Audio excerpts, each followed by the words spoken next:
फतेहपुर सीकरी घूमने के बाद हम लोग आ जाते हैं एक बहुत ही खूबसूरत सी जगह पर, जो कि भरतपुर शहर से मात्र 32 किलोमीटर की दूरी पर है।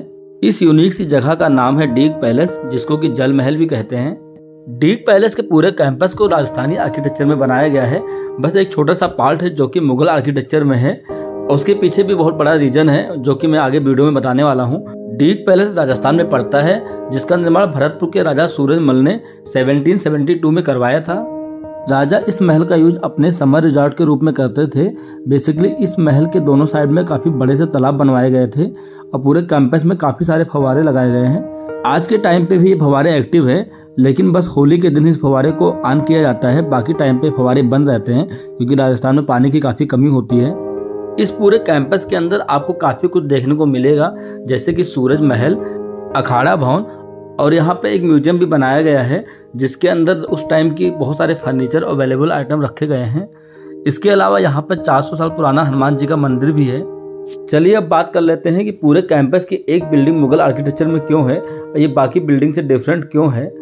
एक्चुअली 1753 में राजा सूरजमल ने दिल्ली पर अटैक कर दिया था। उसका रिजल्ट कुछ ऐसा निकला कि मुगल, मराठा और अफगान की कंबाइंड फोर्स राजा सूरजमल से हार गई थी, जिसके बाद सूरजमल ने दिल्ली से काफी कुछ खजाने लूट के लेके आए। उनको दिल्ली के लाल किले के अंदर एक बिल्डिंग भी पसंद आ गई थी और राजा ने वहां से उस बिल्डिंग को पूरा खुड़वा के घोड़े खच्चर पर लाद कर डीग लेके चले आए और यहाँ पे हूबहू उस बिल्डिंग को दोबारा से रीबिल्ड किया गया। ये तो हो गई हिस्ट्री की बातें। चलिए अब आपको वो जगह दिखाते हैं जहाँ पे उस टाइम पे दंगल हुआ करते थे। ये जो आप ऊपर के साइड में झरोखे देख रहे हैं, यहाँ पर रानियां बैठ के दंगल देखा करती थी और ये वो पार्ट है जहाँ पे दंगल लड़ा जाता था। ये जगह आज भी वही है जो उस टाइम पे हुआ करती थी, इसमें कोई भी चेंज नहीं किए गए हैं। अब हम आ गए हैं म्यूजियम वाले सेक्शन के अंदर, जिसके अंदर आपको बहुत सारे फर्नीचर देखने को मिलेंगे जो राजा यूज किया करते थे। आप चाहें तो म्यूजियम को अच्छे से घूमने के लिए गाइड भी कर सकते हैं, जो आपको मात्र 50 रुपये में मिल जाएगा। म्यूजियम के अंदर आपको शूज निकाल के जाना पड़ेगा। एक्चुअली उसका रीजन ये है कि म्यूजियम के नीचे वाले पार्ट में हनुमान जी का मंदिर बना हुआ है। आप जो ये बहुत बड़ी सी डाइनिंग टेबल देख रहे होंगे, बेसिकली राजा इसका यूज मेहमानों के लिए क्या करते थे। डेली वो इस डाइनिंग टेबल का यूज नहीं करते थे। आपके मन में सवाल उठे उसके पहले मैं खुद ही जवाब दे देता हूँ। बेसिकली इंडिया में जमीन में बैठ के खाना खाने की परंपरा रही है और राजा ने कुछ इस तरीके का डाइनिंग टेबल बनवा रखा था, जिससे वो परिवार के साथ बैठ के जमीन में खाना खा सके।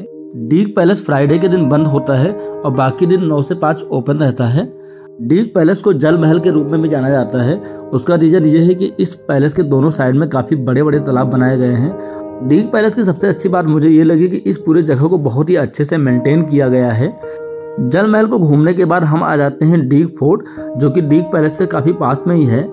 इस बड़े से किले का निर्माण भी राजा सूरजमल ने ही करवाया था, लेकिन अब मेंटेनेंस के अभाव में ये पूरा किला खंडहर में बदल चुका है और बहुत ही कम पोर्शन बचे हुए हैं देखने लायक। इस किले के अंदर कोई भी एंट्री फीस नहीं लगी थी और अगर आप अपनी गाड़ी से जाते हैं तो किले के अंदर तक आप अपनी गाड़ी लेके जा सकते हैं। अगर आपको आज का वीडियो पसंद आया हो तो please like this video and subscribe this channel. Thank you guys.